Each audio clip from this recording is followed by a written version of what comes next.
ಈಶ ನಿನ್ನ ಚರಣ ಭಜನೆ ಆಶೆಯಿಂದ ಮಾಡುವೆನು.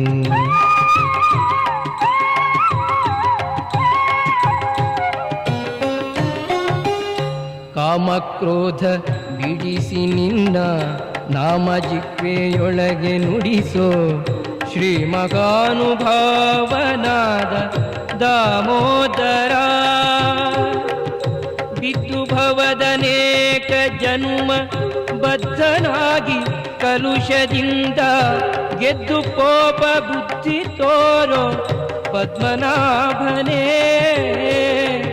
ಪಂಕಜಾಕ್ಷ ನೀನು ಎನ್ನ ಮಂಕ ಬುದ್ಧಿಯನ್ನು ಬಿಡಿಸಿ ಕಿಂಕರನ್ನ ಮಾಡಿಕೊಳ್ಳೋ ಸಂಕರ್ಷಣ. ಈಶ ನಿನ್ನ ಚರಣ ಭಜನೆ ಆಶೆಯಿಂದ